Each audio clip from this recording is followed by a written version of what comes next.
Hi everyone, I'm Vince and welcome to my channel, Vince Cooper Games. We're going to continue on with the playthrough of my solitaire wargame Bloody Lane. We're on to turn 10. Bloody Lane is available to get from Amazon Print, Amazon Kindle and Wargame Vault. And thanks as always to Shane for doing the components box. You get like a hard box. The counters are professionally rounded, very thick, and a mounted game board. And that's available from GameCrafter in the United States. So let's get on to the supply phase. So take a look down here at the supply line. Orders shift 1 to the right. So we're going to place that here. I can use this to re-roll 1 Confederate action die in the Confederate action phase. These ones all shift to the right as well. And let's think about what I want to do next. I am going to send some reinforcements, which are, there we go. Okay, so I don't really need them right now, but in anticipation of taking some hits, because now wave 3 is here, so they've got a higher cohesion, at least these guys have. And also remember, it's going to take this turn to place it, then 11, 12, 13 before they can actually be resolved. So I don't want to be left with tokens that are unused. So I'm going to put that down there onto the supply track, and I'll mark it off here. Remember, reinforcements and ammunition tokens are in limited supply, so there will only be one more reinforcements token after this. Okay, that's the end of the supply phase. Next one is reset Confederate artillery phase. If this was placed over it, I would then remove it, but the artillery now are ready to fire. And let me just shift this over here. So as always, we get into the Confederate artillery phase. I have two choices. I can fire against the Union artillery, which will provoke counter battery fire, or I can hold fire, in which case the Union artillery will direct their fire down here.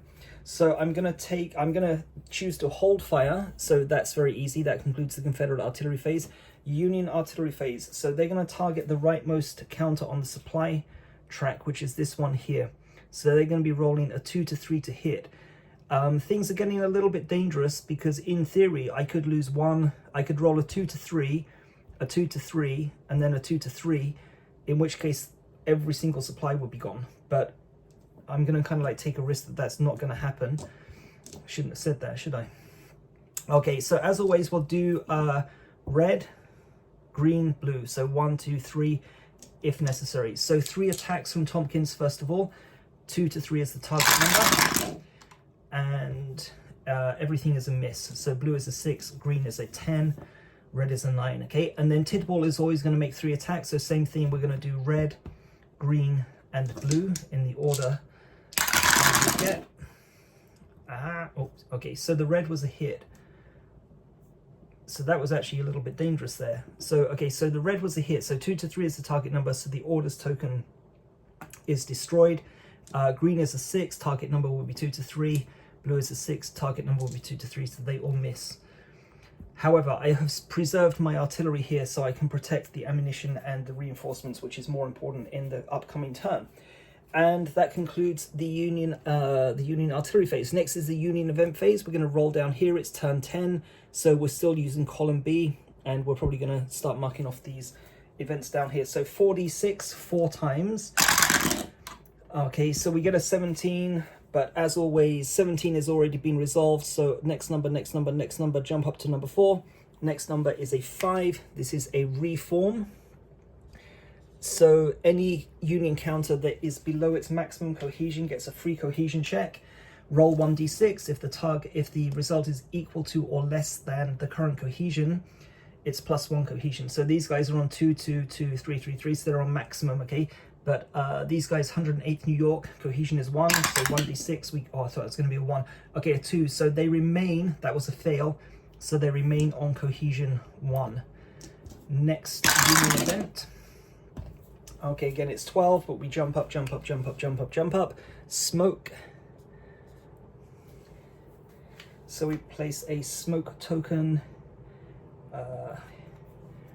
here in the smoke box, so that's going to be -1 cohesion for Union and Confederate counters that make an attack, either in the Union action phase or the Confederate action phase.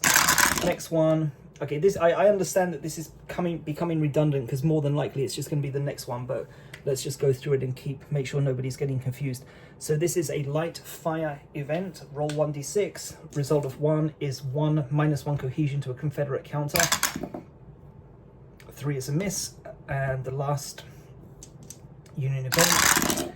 Okay, yep. So again, it's just the next one up. So this is a skirmisher event. Skirmisher is roll 1d6, 1, reduce the officer value by 1. So far, if you're just new to the playthrough, the officer value starts at 4 and has remained at 4. So we haven't actually taken any hits to the officers yet. We get a 3, and so the officers survive. And that concludes the Union event phase. So we'll take a pause and come back for the Union action phase.